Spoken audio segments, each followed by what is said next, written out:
এক ঘন্টা আপনাদের সঙ্গে আছে আমি খালেদ মহিউদ্দিন। আর সবশেষে খবরের আলোচনার বিশ্লেষণ সাথে নিয়ে আছে আমি মাহমুদা মমিতা। খেলাধুলার সব খবর জানাবো আমি সঞ্জয় তরফদার। তবে আগে জানিয়ে দিচ্ছি শিরোনাম। রামপাল বিদ্যুৎ কেন্দ্রে আপত্তি নেই ইউনেস্কোর, দাবি সরকারের মানছেন না বিরোধিতাকারীরা।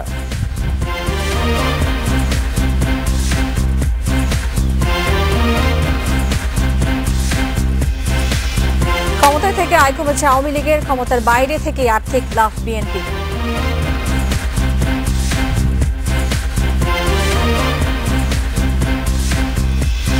অভিজ্ঞতায় দেশের ক্রিকেটের প্রাণ, ভবিষ্যতের জন্য তরুণদের তৈরি করার পরামর্শ অশরাফ।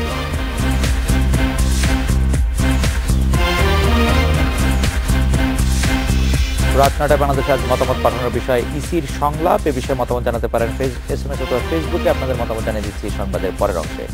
সুন্দরবনের পাশে রামপাল কয়লা বিদ্যুৎ কেন্দ্র নিয়ে ইউনেস্কোর আপত্তির খবর নাকচ করেছেন প্রধানমন্ত্রী জ্বালানি উপদেষ্টা তৌফিক ইলাহি চৌধুরী। তার দাবি প্রকল্পের প্রভাব মোকাবেলায় পর্যাপ্ত প্রযুক্তি ব্যবহারে জোর দিয়েছে UNESCO.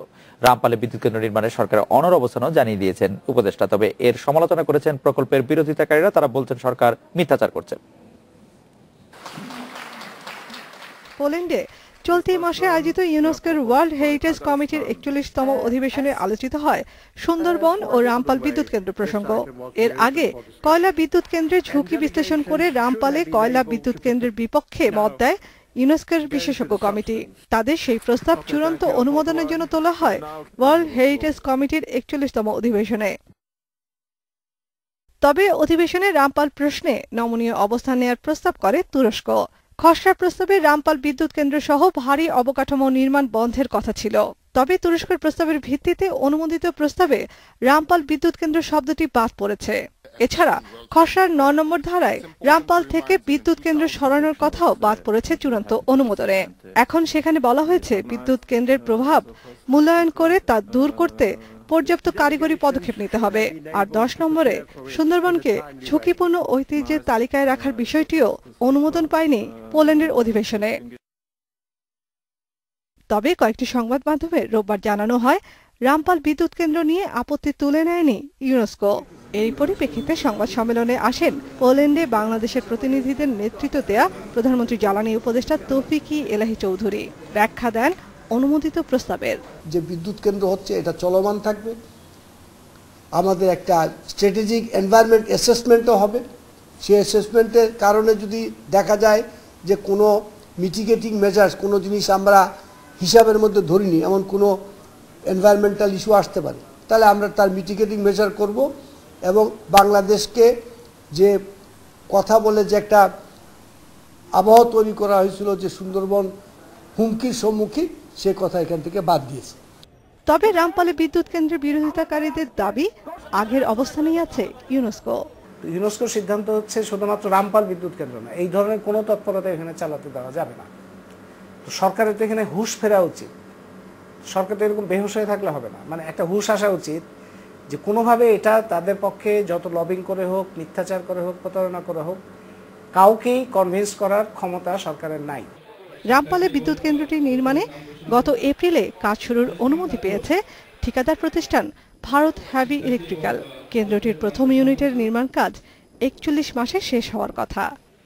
Nafiza Daula, independent news, Dhaka. জাতীয় নির্বাচনের আগে সংসদ ভেঙে দেওয়ার উদ্যোগ নিতে ইসির প্রতি আহ্বান জানিয়েছেন নাগরিক সমাজের প্রতিনিধিরা। পাশাপাশি ভোটের সময় সেনা মোতায়েন, প্রচারে ধর্মের ব্যবহার নিষিদ্ধ এবং না ভোট চালু প্রস্তাবও তারা করেছেন। নির্বাচন কমিশনের সংলাপে উঠে এসেছে এইসব বিষয়গুলো। আগামী নির্বাচনের আগে ভোটার তালিকা হালনাগাদ, সীমানা নির্ধারণ সহ ৭টি বিষয়ে ঘোষিত রোডম্যাপ নিয়ে সংলাপে এর বাইরেও নানা বিষয়ে কথা বলেন বিশিষ্ট নাগরিকেরা। আলোচনায় ছিল ইসির এখতিয়ারের বাইরে থাকা বেশ কিছু বিষয়। জোর দেন রাজনৈতিক দলগুলোর মধ্যে সংলাপ ও ইসির আস্থা অর্জনের উপর। মূল বার্তা যেটা এসছে সেটা হলো নির্বাচন কমিশনকে জনমানুষের আস্থা অর্জন করতে হবে, অর্থাৎ তারা একটি দৃঢ় এবং একটি স্বাধীন ভূমিকা আছে, এইটা মানুষের কাছে দৃশ্যমান হতে হবে, প্রতীয়মান হতে হবে। এইটি হলো সবচেয়ে বড় বার্তা। সেনা মোতায়েনের দৃশ্যমানতা নিয়েই আমরা মোটামুটি একটা, অনেকে বলেছে, আমি নিজেও অ্যাকচুয়ালি এটা বলেছি, যে নির্বাচনকালীন সরকার, বর্তমান যে সরকার আছে তারা চলবে না অন্যরা আসবে, যাই আলোচনার ভিতরে হোক না কেন, সংসদ ভেঙে দেওয়াটা খুব জরুরি। না হলে 300টি ক্ষমতা বলয় পুরো নির্বাচনকে প্রভাবিত করার সুযোগ থেকে যাচ্ছে। বেশিরভাগ নাগরিকই দিয়েছেন নির্বাচনে সেনা মোতায়েন, আবারও না ভোট চালু, প্রচারে ধর্মের ব্যবহার নিষিদ্ধ করা সহ কালো টাকার প্রভাব ঠেকাতে আইন করার প্রস্তাব। আগে ছিল যে না ভোটের বিধান, সেটা পুনর্বহাল করতে বলেছি, সেনা মোতায়েন কথা বলেছি, তারপরে ইলেকশন যে কারচুপির ইলেকশন বাতিল করার কথা বলেছি। নির্বাচন কমিশনের বন্ধু হচ্ছে গণমাধ্যম, সিভিল সোসাইটি, কোর্ট, এইরকম সাধারণ নাগরিক। কোনো পলিটিক্যাল পার্টি নির্বাচন কমিশনের বন্ধু না। নির্বাচনের ফসলটা ঘরে তোলার পরে তারা কিন্তু নির্বাচন কমিশনকে ছুঁড়ে ফেলে দিবে। নির্বাচন কমিশন যেন সেই কথাটা মনে রাখে। সবচেয়ে বড় ইম্পর্টেন্ট ব্যাপার হচ্ছে এই বক্তব্যগুলো শুনে তারা কি পদক্ষেপ নেয় সেটা আরও অনেক বেশি গুরুত্বপূর্ণ।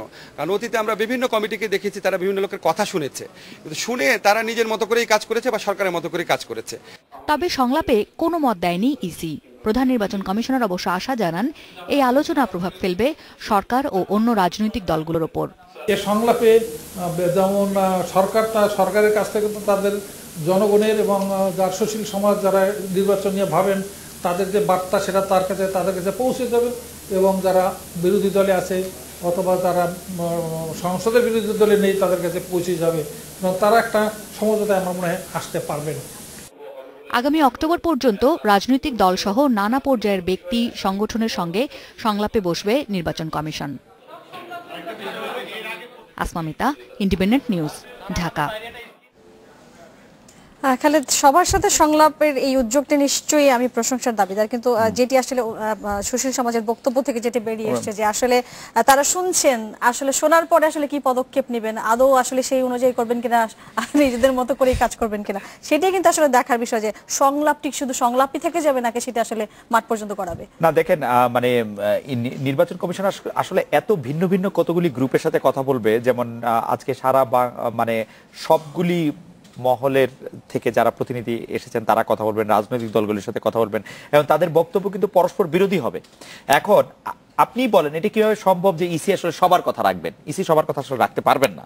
ইসি তার মতো করে মানে যেই কথাগুলি রাখা যৌক্তিক মনে করছেন সেগুলি রাখবেন। আজকের বিষয়টি যদি আমি ধরি, আজকে মূল তিনটি বিষয়ে আসলে আলোচনা আসছে। একটি হচ্ছে নির্বাচনের সময় সেনা মোতায়েন, আরেকটি হচ্ছে সংসদ ভেঙে নির্বাচন দেওয়া, আরেকটি হচ্ছে না ভোটের প্রস্তাব করা। এখন সঞ্জয় মমিত, আপনারা যদি খেয়াল করেন যে সেনা মোতায়েন আসলে সুশীল সমাজের নাগরিক প্রতিনিধিরা যে সেনা মোতায়েন চাচ্ছেন, আমি বলবো যে সেটি তাদের অনেক যুক্তি আছে, কিন্তু সুশীল সমাজের প্রতিনিধিদের পক্ষে সেনাবাহিনী অংশগ্রহণ করা বা সেনাবাহিনীকেই সবচেয়ে যোগ্য প্রতিষ্ঠান মনে করার মধ্যে এক ধরনের বেদনা আছে। আসলে সেই বেদনাটা আমরা আসলে কতখানি নিব, কতখানি নিতে চাইবো, সেটার একটি প্রশ্ন আছে। আবার এতগুলি প্রতিষ্ঠান থাকা সত্ত্বেও আমরা যে শুধু সেনাবাহিনীর উপরে আস্থা রাখতে পারছি, সেটির একটি সাংঘাতিক বেদনা। নিঃসন্দেহে আপনি যে তথ্যটি ধরেছেন, আগামীকালকে দেখা যাবে সরকারের পক্ষ থেকে এটি নিয়ে একটা সমালোচনা হতে পারে, এরকম যে সুশীল সমাজ কেন সেনা মোতায়েনের কথা বলছে, আবারও সেই 111 একটি স্বাভাবিক নির্বাচন, সুষ্ঠু নির্বাচন করতে আমাদের শেষ পর্যন্ত সেনাবাহিনী পর্যন্ত যেতে, আমরা সেই জায়গাটা আমরা সাধারণ জায়গায় থাকতে পারছি না। বারবার সেনাবাহিনী কথা, মানে আমরা ধীরে ধীরে আমাদের প্রতিষ্ঠানগুলিকে এত দুর্বল করে ফেলে কোনো না কোনো প্রতিষ্ঠানের উপর আমরা তখন আস্থা রাখতে চাই। আপনি বিচার বিভাগের কথা ধরেন, তত্ত্বাবধায়ক সরকার ব্যবস্থা করে বিচার বিভাগের সর্বশেষ অবসরপ্রাপ্ত প্রধান বিচারপতি তত্ত্বাবধায়ক সরকার প্রধান হয়ে পড়ে, সবগুলি সরকারি কে প্রধান বিচারপতি সর্বশেষ হবেন তার ব্যাপারে একটি অঙ্ক কষতে থেকেছেন, এবং এক পর্যায়ে বিতর্কিত হয়েছে, এবং সেই বিতর্কটির ফলাফল হিসেবে আমরা তত্ত্বাবধায়ক সরকার ব্যবস্থা আমাদেরকে বাতিল করতে হয়েছে, এবং সেই বিতর্কের কথা সেখানে বলাও হয়েছে। এখন সেনাবাহিনী করতে করতে সেনাবাহিনীকেও একটি বিতর্কিত করা হবে এবং সেনাবাহিনীকেও একটি বাতিল জায়গায় নেওয়া হবে, এটি কেউ কেউ বলছেন। আবার আপনি দেখেন সেনাবাহিনী না দিয়ে আপনি কি করবেন? আপনি চতুর্থ এবং পঞ্চম পর্যায়ের উপজেলা নির্বাচন দেখেন, আপনি ইউনিয়ন পরিষদের অনেকগুলি নির্বাচন আপনি দেখেন, যে অবস্থা হয়েছে, যে রকম ভাবে এটি হয়েছে, আপনি সেনাবাহিনী না দিয়ে এটার কোনো উপায় আছে কিনা? কিন্তু সেনাবাহিনীকে আপনি যদি ম্যাজিস্ট্রেসি পাওয়ারটা যদি না দেওয়া হয় তাহলে সেনাবাহিনী মোতায়েন থেকেই বা আসলে সেটি আবার আরেকটি অনেক বড় আইনি প্রশ্ন। আপনি বিচার বিভাগ আলাদা হয়ে যাওয়ার পর, সেপারেশন অফ জুডিশিয়ারির উপর, যেখানে আপনি বেসামরিক কর্মকর্তাদেরও সিভিলিয়ানদেরও আসলে আপনি বিচার বিভাগের কাজ দিচ্ছেন না, এমনকি মোবাইল কোড করতে দিচ্ছেন না, সেই ক্ষেত্রে আপনি সেনাবাহিনীকে ম্যাজিস্ট্রেসি দিবেন কিনা? যে ম্যাজিস্ট্রেসির ক্ষমতা বলে তারা আসলে যেটি বলে খালেদ আসলে একটি সুষ্ঠু নির্বাচন করার যে উদ্যোগ, সেটা যদি আসলে কাজকর্মে বা আমার কাছে সেটি মনে হয় প্রতিষ্ঠানগুলি যদি আসলে প্রতিষ্ঠানের মতো কাজ করে, আমি আশা করব যে প্রধান নির্বাচন কমিশনার সহ নির্বাচন কমিশন আসলে একটি শক্ত ভূমিকা নেবেন ভয় এবং অন্য কিছুর ঊর্ধ্বে থেকে। যাই হোক, রাজনৈতিক দলগুলির আয় ব্যয়ের কথায় আসি, ক্ষমতাসীন দল আওয়ামী লীগের আয় কমলেও বেড়েছে বিএনপি। নির্বাচন কমিশনে দেওয়া দুই দলের 2016 সালের আয় ব্যয়ের হিসাব পর্যালোচনায় এমন তথ্যই দেখা গেছে। আয় বাড়ার কারণ হিসেবে কাউন্সিলে পাওয়া অনুদানের তথ্য দিয়েছে বিএনপি, তবে আয় কমার কারণ জানাননি আওয়ামী লীগের নেতারা।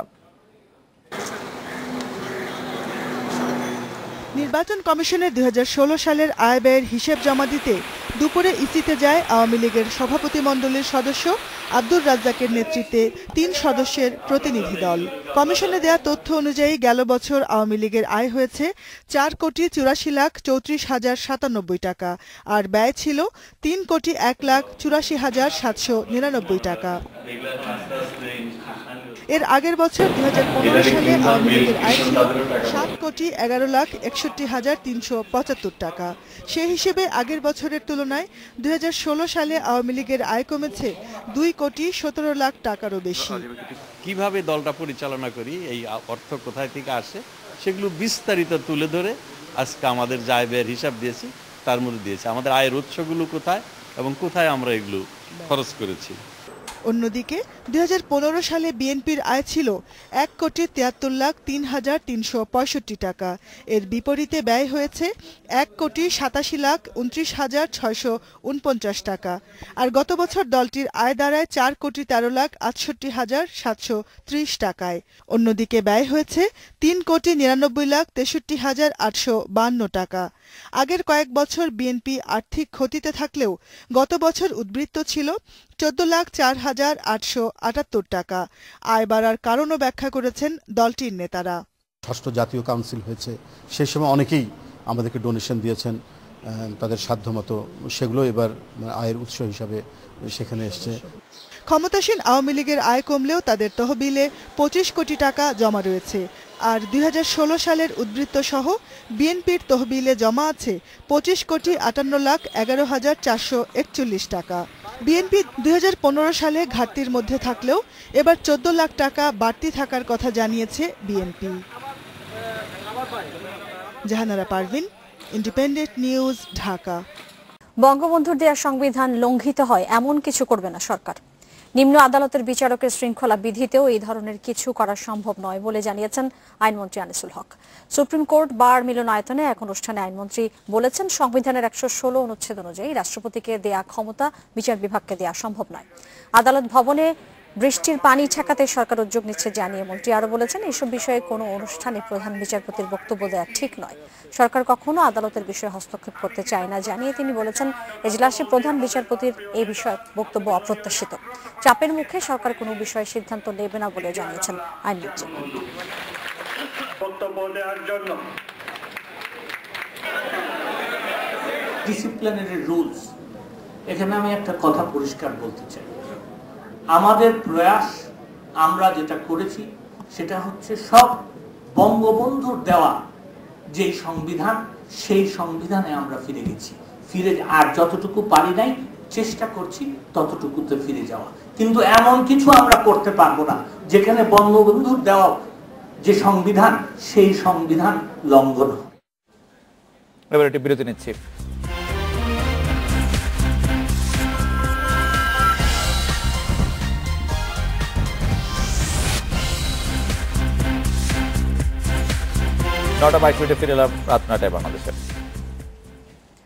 রাজধানীর বাড্ডায় শিশুকে ধর্ষণের পর হত্যার কথা স্বীকার করেছে গ্রেপ্তার শিপন। প্রাথমিক জিজ্ঞাসাবাদের পর এই তথ্য জানিয়েছে পুলিশ। ডিএমপির মিডিয়া সেন্টারে দুপুরে সংবাদ সম্মেলন করেন ঢাকা মহানগর পুলিশের যুগ্ম কমিশনার আব্দুল বাতেন। তিনি বলেছেন, খাবারের লোভ দেখিয়ে রোববার বিকেলে রাস্তা থেকে 4 বছরের শিশুটিকে ঘরে ডেকে নেয় শিপন। এদিকে শিশুটিকে গলা টিপে হত্যা করা হয় বলে জানিয়েছেন ঢাকা মেডিকেলের ময়নাতদন্তকারী চিকিৎসক সোহেল মাহমুদ। তার শরীরে ধর্ষণের আলামত পাওয়া গেছে বলেও জানিয়েছেন তিনি। বাড্ডার আদর্শনগর এলাকার একটি বাসার পাশের টয়লেট থেকে রোববার রাতে উদ্ধার করা হয় শিশুটির মরদেহ। আমরা কিছুটা ধারণা করতে পেরেছিলাম, কিন্তু রিয়েলি কি কারণে মেয়েটা, সে তো 164 করবে, তো 164 এর জন্য আদালতে প্রেরণ করা হবে। তারপরে তার কাপড় চোপড় যেগুলো আছে ভিকটিমের, সেগুলো আমরা ফরেনসিক টেস্ট করাবো, মেয়ের মেডিকেল রিপোর্ট হবে। যাক, এগুলা ইনভেস্টিগেশন, পার্ট অফ ইনভেস্টিগেশন, যে সমস্ত পর্যায়ে আছে সবগুলাই করা হবে এবং আমরা আশা করি সর্বোচ্চ শাস্তি যেন তার ব্যাপারে নিশ্চিত করা যায়। আমরা তার বডিতে ধর্ষণের আলামত পাই এবং পাশাপাশি তাকে গলা চেপে শ্বাসরোধ করে হত্যা করা হয়েছে আপাত দৃষ্টিতে আমাদের কাছে মনে হয়েছে। খেলাধুলার খবরে জন্য চলে যাচ্ছি সচেতনতা আপনার কাছে। আমরা মাশরাফি বিন মুর্তজার একটা স্পেশাল স্টোরি আমরা চালাচ্ছি, গতকালকে চালিয়েছি, আজকে আরেকটা সেকেন্ড পর্ব আছে। এই খবরটি থাকছে, আরো কিছু খবর থাকছে, বিরতির পর যাবে। খালেদ মাহমুদ সুজনের শারীরিক অবস্থার উন্নতি, রাতে পাঠানো হচ্ছে সিঙ্গাপুর।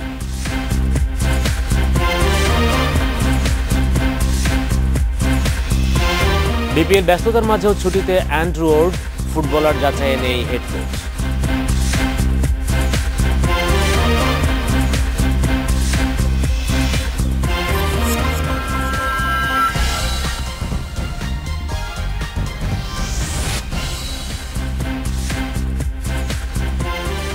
নটা 31 ফিরলাম রাত 9টায় বাংলাদেশে। ওয়ানডের মতো টেস্টেও র্যাঙ্কিংয়ের সেরা 6 থাকতে পারে বাংলাদেশ, সেজন্য প্রয়োজন ভালো মানের পেসার বলেছেন ওডিআই অধিনায়ক মাশরাফি বিন মুর্তজা। অভিজ্ঞ ক্রিকেটাররাই টিম বাংলাদেশের প্রাণ, তাদের সাথে তরুণদেরও তৈরি করতে হবে দ্রুত। ইনজুরির থাবায় বাধ্য হয়েই ক্রিকেটের এলিট ফর্ম ছেড়েছিলেন সেই 2009 সালে। অথচ এই টেস্ট ক্রিকেট দিয়েই আন্তর্জাতিক ক্রিকেটে পথচলা শুরু হয়েছিল ক্যাপ্টেন ফ্যান্টাস্টিকের। সাদা পোশাকে আর হয়তো 22 গজে নামা হবে না, তবুও মুশফিকের টেস্ট দল নিয়ে চিন্তা ভাবনায় থেমে নেই মাশরাফি। টেস্টের সাফল্য পেতে পেস বোলারদের হতে হবে প্যাশনেট। কোটনি ওয়ালশ, চাম্পাকার আমানায়কেদের হাতে সেই জাদু আছে বলে বিশ্বাস টাইগার ক্যাপ্টেনের। টেস্ট ক্রিকেটে আমাদের কিছু ফাস্ট বোলার দরকার। টেস্ট ক্রিকেটে যেটা হয় যে একটু প্যাশন থাকতে হয়, বা এখন যদি আপনি রাবাদাকে ফলো করেন দেখবেন তাদের ভেতরে আলাদা একটা প্যাশন আছে। ওয়ালস আছে, এট দ্য সেম টাইমে চাম্পাকা আসলে আমার কাছে মনে হয় যে এই ঘাটতিগুলো এখন পূরণ হওয়ার কথা। বর্তমান বিশ্বের সেরা 3 ওপেনারের একজন তামিম ইকবাল। মাশরাফির পরামর্শ, সৌম্য, সাব্বির, ইমরুলদের ধৈর্য বাড়াতে হবে। কিছুটা অস্থিরতা কাজ করে, আমাদের ধৈর্যটা অনেক কম, আমাদের কিছুটা ধৈর্য ধরতে হবে। ইমরুল টেস্ট ক্রিকেটে অনেক ভালো করছে, সৌম্য ওয়ানডে ক্রিকেটে হ্যাঁ আপস ডাউনের ভেতরে গিয়েছে, বাট এরা কিন্তু আমার কাছে মনে হয় এদের অ্যাবিলিটি অনেক বেশি আছে। বদলে যাওয়া বাংলাদেশের নেপথ্যের নায়ক মাশরাফির মূল্যায়ন, অভিজ্ঞরাই টিম বাংলাদেশের প্রাণ। তবে তারুণ্যের ঝান্ডা হাতে মিরাজ সৈকতরাও পিছিয়ে থাকছে না এতটুকু। সিনিয়র প্লেয়াররা এখন আছে বাংলাদেশ টিমে অনেক, এবং তাদের ক্যারিয়ার অলমোস্ট 10 ইয়ার্স। তার সাথে বলতে পারেন যে কিছু এক্সাইটিং ইয়াংস্টার উঠে এসেছে যাদের অ্যাবিলিটি আছে এই লেভেলে পারফরমেন্স করার। 16 বছরের আন্তর্জাতিক ক্যারিয়ার যার, বাংলাদেশের ক্রিকেটের দিকপাল পরিবর্তনের সাক্ষী মাশরাফি বিন মুর্তজার ভাবনা, এদেশের ক্রিকেটের উন্নতির গ্রাফটা উপরেই উঠছে। Abidur Rahman, independent news, Dhaka. খালেদ মাহমুদ সুজনের শারীরিক অবস্থার উন্নতি হয়েছে। রাজধানী ইউনাইটেড হাসপাতালে সকালে তার এমআরআই করানো হয়। রিপোর্টে খারাপ কিছু পাওয়া যায়নি বলে জানিয়েছেন চিকিৎসকেরা। তারপরও উন্নত চিকিৎসার জন্য জাতীয় দলের সাবেক অধিনায়ককে রাত 11টায় এয়ার অ্যাম্বুলেন্সে করে সিঙ্গাপুর পাঠানো হচ্ছে। উদ্বেগ উৎকণ্ঠা কেটে গেছে, অবস্থার উন্নতি হচ্ছে ধীরে ধীরে। সোমবার সকালে খালেদ মাহমুদ সুজনের লাইফ সাপোর্ট সরিয়ে নেওয়া হয়েছে। এমআরআই রিপোর্টের জন্য অপেক্ষা ছিল সবার, তাতেও আসেনি দুঃসংবাদ। শঙ্কামুক্ত সাবেক টাইগার অধিনায়ক। তারপরও সুজনকে নিয়ে কোনো ঝুঁকি নিতে রাজি নয় ক্রিকেট বোর্ড। উন্নত চিকিৎসার জন্য তাকে সিঙ্গাপুর পাঠানোর সিদ্ধান্ত বিসিবি বসের। আমাদের বিসিবি থেকে একজন ডাক্তার যাচ্ছে, আপাতত সেই যাচ্ছে। আর তার ফ্যামিলি মেম্বারদের মাঝে যেটা হচ্ছে ভিসা কারণেই যে আজকেই চলে যেতে পারবে, সো 2-3 দিন হয়তো সময় লাগবে ভিসা করতে। কিন্তু তার বড় ভাই আছে যে ইয়াফি ভাই, ওনার যে আমেরিকান পাসপোর্ট, ওনার ভিসা লাগবে না, সেই জন্য সাথে উনি যাচ্ছেন। রোববার দুপুরে হঠাৎই অসুস্থ হয়ে পড়েন জাতীয় দলের সাবেক অধিনায়ক। চিকিৎসার জন্য সুজনকে নেওয়া হয় কুর্মিটোলা হাসপাতালে। আশঙ্কাজনক অবস্থায় দ্রুত সেখান থেকে সরিয়ে ইউনাইটেড হাসপাতালে নেওয়া হয় তাকে। সেখানে সন্ধ্যা থেকে লাইফ সাপোর্টে রাখা হয়। সুনির্দিষ্টভাবে সুজনের অসুস্থ হওয়ার কারণ জানাতে পারছেন না চিকিৎসকরা। তবে দীর্ঘদিন ধরেই সুজন উচ্চ রক্তচাপ ও ডায়াবেটিক্সে ভুগছেন। ডাক্তাররাও এখন পর্যন্ত আমাদেরকে কিছুই বলে নাই যে কেন এই অবস্থা হলো। মানে আমরা জানতে চাচ্ছি, প্রথম হচ্ছে তার সমস্যাটা কি সুস্থ হোক, তারপরে জানতে হবে যে কেন এই অবস্থাটা হয়েছিল। ওই ব্যাপারটা কিন্তু কেউ বলতে পারছে না। 2-3 দিনের মধ্যেই সুজন একদম সুস্থ হয়ে যাবে এবং আমরা তাকে দেশে নিয়ে আসবো। জাতীয় দলের সাবেক অধিনায়ককে নিয়ে তবুও আতঙ্ক কাটেনি তার সাবেক সতীর্থ আর বর্তমান জাতীয় দলের ক্রিকেটারদের মধ্যে। সুজনের দ্রুত আরোগ্য কামনায় তারা দোয়া চাইছেন দেশবাসীর কাছে। Sabbir Irfan, independence news, Dhaka.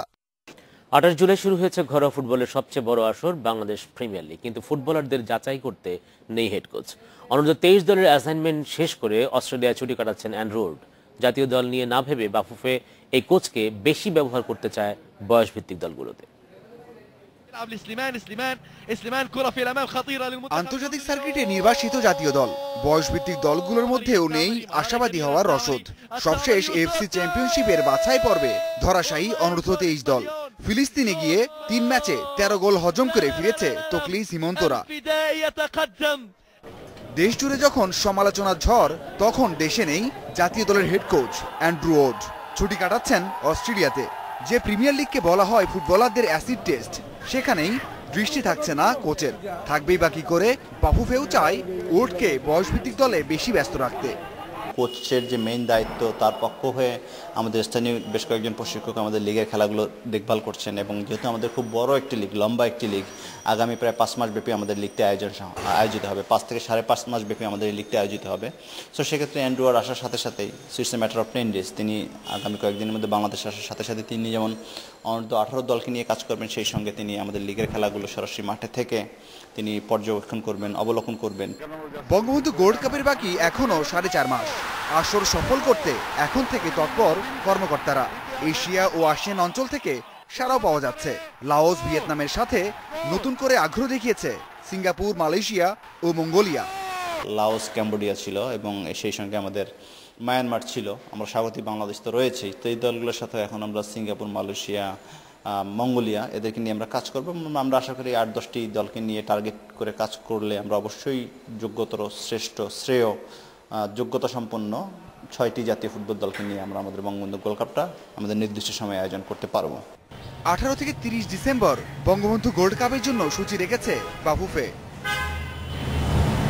মাঝারুল ইসলাম, ইন্ডিপেন্ডেন্ট নিউজ, ঢাকা। এই ছিল আমার কাছে। আর খবর জানাবেন মৌমিতা ও খালেদ। সঞ্জয়, আপনাকে ধন্যবাদ। তবে আরো কিছু খবর জানার আগে আমাদের একটা বিরতি নিতে হচ্ছে। আর ফিরে এসে যা থাকছে।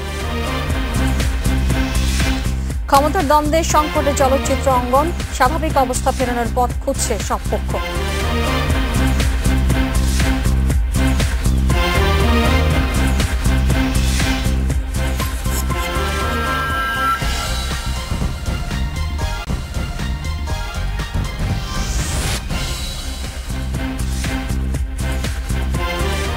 নটা 47 ফিরে এলাম রাত 9টায় বাংলাদেশে। সঞ্জয় এবং খালেদ, আমরা ইসির সংলাপ নিয়ে দর্শকের মতামত চেয়েছিলাম। অনেকগুলো মতামত এসেছে। জুবাইর তিনি বলছেন যে ইসির সংলাপ শুধুই লোক দেখানো, সরকারের ওপরেই সবকিছু নির্ভর করছে। মুক্তা তিনি মনে করেন সরকার সাহায্য না করলে ইসি সব দলকে নির্বাচনে আনতে পারবে না। সালাম তিনি বলছেন সরকারের উচিত নিরপেক্ষ নির্বাচনের জন্য ইসিকে আরো স্বাধীন এবং শক্তিশালী করা। এবং ওমর বলছেন সব দলের অংশগ্রহণ ও নিরপেক্ষ নির্বাচনের জন্য ইসির সংলাপকে সাধুবাদ জানাই। ইসি সংলাপকে সাধুবাদ জানিয়ে সঞ্জয়, আপনি যদি আর এখানে আমি দেখছি রহিম বলছেন নির্বাচনে সব দল অংশ না নিলে সেনা মোতায়েন করে লাভ কি। আজিজ বলছেন কালো টাকা ও পেশি শক্তির প্রভাবমুক্ত নির্বাচন আয়োজনে ইসির কঠোর পদক্ষেপ নেওয়া উচিত। মিতা বলছেন ইসি সংলাপে রাজনৈতিক দলের চাহিদা অনুযায়ী গুরুত্বপূর্ণ দাবিগুলো পূরণ করা হচ্ছে। শাহিন বলছেন বিদেশিদের কাছে না গিয়ে দলগুলোর দেশের স্বার্থে আলোচনার মাধ্যমে ঐক্যমত্যে আসা হচ্ছে। সোহাগ বলছেন রাজনৈতিক দলগুলো শুধু নিজেদের স্বার্থ চিন্তা করে, নিজেদের মধ্যে রাজনৈতিক বিশ্বাস নেই। মামুন বলছেন ইসিকে শক্তিশালী করতে সব রাজনৈতিক দলের উচিত সাহায্য করা। দর্শকরা নানা ধরনের মতামত পাঠিয়েছেন। বেশিরভাগ মতামতের মাধ্যমে ইসিকে সাহায্য করার পাশাপাশি একটি সুষ্ঠু নির্বাচনের প্রতি গুরুত্ব দিয়েছেন, যে কথাটি মৌমিতা, সঞ্জয় আমরা সবাই আলোচনা করছিলাম যে আমাদের আলোচনা যে যাই হোক না কেন নির্বাচন সুষ্ঠু হোক, এটাই সবার প্রত্যাশা। এটা নির্বাচন সুষ্ঠু হওয়াটাই আসলে প্রত্যাশার মধ্যে একমাত্র প্রত্যাশা, যে নির্বাচনটি আসলে অংশগ্রহণমূলক এবং সুষ্ঠু হোক, সবাই কথার মধ্যে থেমে না থাকুক, সবাই সবার মতো করে ভোট দিতে পারুক। দর্শকদের ধন্যবাদ দিতে চাই, তারা নানা ধরনের মতামত আমাদেরকে পাঠিয়েছেন। আন্দোলন, অবাঞ্ছিত বয়কট সমস্যা ঘিরে আছে চলচ্চিত্র অঙ্গনে। প্রতিদিনই চলছে পক্ষ প্রতিপক্ষের সভা সমাবেশ, নেওয়া হচ্ছে নতুন নতুন সিদ্ধান্ত। ক্ষমতার দ্বন্দ্বে চাওয়া পড়েছে চলচ্চিত্রের কাজ। এই অবস্থা দূর করতে এবার নমনীয় হওয়ার ইঙ্গিত দিয়েছেন সব পক্ষই। নিয়ম না মেনে নির্মিত যৌথ প্রযোজনার চলচ্চিত্র নিয়ে আন্দোলন। শাকিব খানকে অবাঞ্ছিত ঘোষণা। শাকিব খান সহ আরো যারা যারা আমাদের এই দেশীয় চলচ্চিত্রকে ধ্বংস করছে, আমাদের এই চলচ্চিত্র অঙ্গনে অবাঞ্ছিত ঘোষণা করছি আমরা। রিয়াজ মিশা সওদাগরকে বয়কট। তাদের ছবি কোনো হলে চলবে না। এগুলোই এখন চলচ্চিত্রাঙ্গনের আলোচনার বিষয়।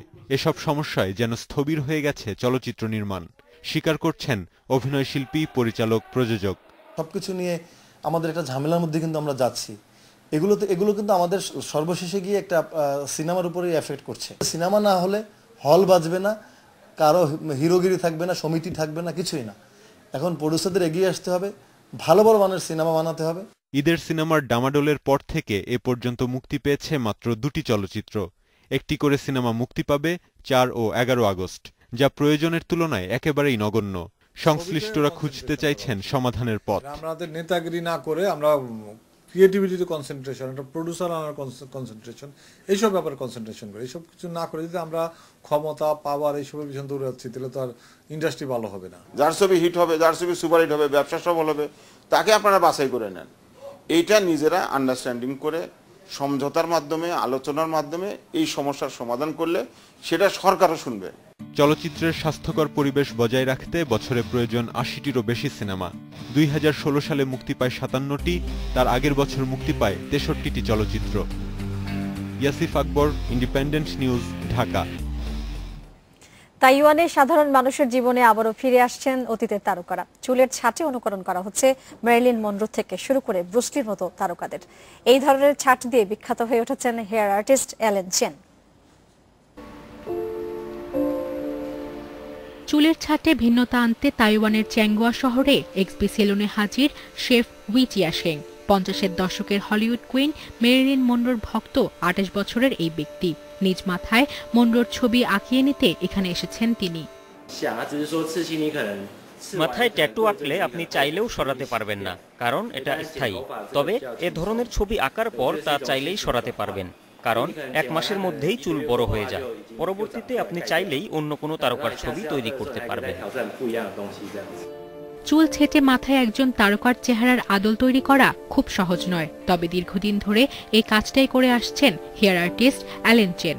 জানালেন মনরোর ভুরু, চোখের পাপড়ি এবং ঠোঁট নিখুঁতভাবে বানাতে তার সময় লেগেছে 2 থেকে 3 ঘন্টা। এর জন্য 5-6টি ইলেকট্রিক চুলের কাটার দরকার। ছবি ফুটিয়ে তুলতে ট্রিমারও দরকার। রেজারও ব্যবহার করতে হয়। ভ্রু আর চোখের পাপড়ি নিখুঁত করতে খুব ধীর প্রক্রিয়ায় কাজ করতে হয়। 2003 সালে হেয়ার ড্রেসার হিসেবে কাজ শুরু করেন চেন। চুল ছেঁটে ছবি আঁকা শুরু করেন মাত্র 2 বছর আগে। তার কাছ থেকে একটি ছবি আঁকিয়ে নিতে খরচ করতে হবে $120। সায়রা খান, ইন্ডিপেন্ডেন্ট নিউজ। এই ছিল রাতনাটা বাংলাদেশের আয়োজনে। আর শেষ করব ইউরোপের বৃহত্তর সড়ক শিল্প এবং গ্রাফিটি উৎসবের কিছু ছবি দেখিয়ে তার আগে বিদায় নিচ্ছি আমরা। সবাইকে ধন্যবাদ। সাথে থাকুন।